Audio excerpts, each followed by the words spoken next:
প্রিয় দর্শক আসসালামু আলাইকুম। আশা করি সকলে ভালো আছেন। নতুন একটি ভিডিওতে স্বাগত জানাচ্ছি। দর্শক, বর্তমানে দুই ধরনের মোটরসাইকেল বা মোটর বাইক আছে, যার একটিতে পাওয়া যাচ্ছে কার্বোরেটর সিস্টেম এবং অন্যটিতে পাওয়া যাচ্ছে ফুয়েল ইঞ্জিন সিস্টেম। তবে আজ আমরা কথা বলবো বাজারে নতুন আসা ফুয়েল ইনজেকশন সিস্টেম নিয়ে। আশা করি পুরো ভিডিওটি জুড়ে সাথে থাকবেন। ফুয়েল ইনজেকশন পদ্ধতি হচ্ছে, অর্থাৎ আমরা যাকে এফআই সিস্টেম বলি, এফআই অর্থাৎ ফুয়েল ইনজেকশন পদ্ধতির মোটর বাইক বা মোটরসাইকেলের ইলেকট্রিক্যাল সিস্টেমের মাধ্যমে জ্বালানি ইঞ্জিনে পৌঁছে দেয়। তবে একটা মজার ব্যাপার হলো, কার্বোরেটর সিস্টেম বলি আর ফুয়েল ইনজেকশন সিস্টেম বলি না কেন, দুটো ক্ষেত্রেই দহনের জন্য বাতাসের প্রয়োজন। এয়ার ফিল্টার থেকে ইলেকট্রিক্যাল কন্ট্রোল ইউনিট বাতাস সংগ্রহ করে জ্বালানি সমেত ইঞ্জিনে প্রেরণ করে। ইসিইউতে একটি সেন্সর রয়েছে। এই সেন্সরের মাধ্যমে ইঞ্জিনের তাপমাত্রা, অক্সিজেনের পরিমাণ, বাতাসের প্রবাহ, থ্রোটল ইত্যাদি নিয়ন্ত্রণ করে থাকে। এটি মূলত মোটরবাইকের নতুন অত্যাধুনিক প্রযুক্তি। এর প্রধান সুবিধা হলো মাইলেজ বেশি পাওয়া যায়, ধোঁয়া একদম কম নির্গত হয়, যার জন্য এই সিস্টেমের মোটর বাইককে বলা হয় পরিবেশ বান্ধব। পরিবেশ ও রাইডিংয়ের অবস্থা বিবেচনা করে এই ইঞ্জিন স্বয়ংক্রিয়ভাবে এয়ার ফুয়েল মিশ্রণ ব্যালেন্স রাখে।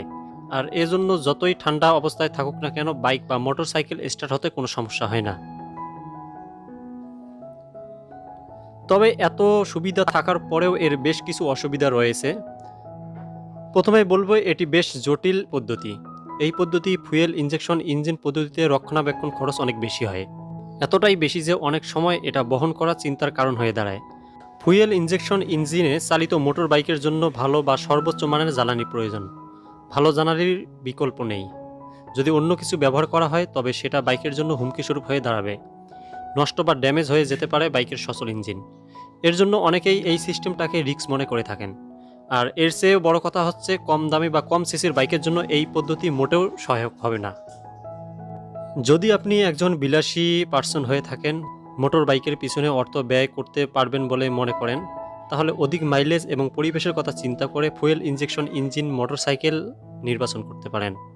আজকের ভিডিওটি এই পর্যন্ত। আশা করি ফুয়েল ইনজেকশন পদ্ধতি সম্পর্কে আপনারা জানতে পেরেছেন। ভিডিওটি যদি ভালো লেগে থাকে তাহলে একটি লাইক দিন।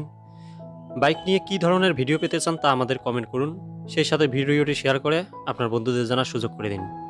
ভালো থাকুন, সুস্থ থাকুন। দেখা হবে আগামী কোনো ভিডিওতে।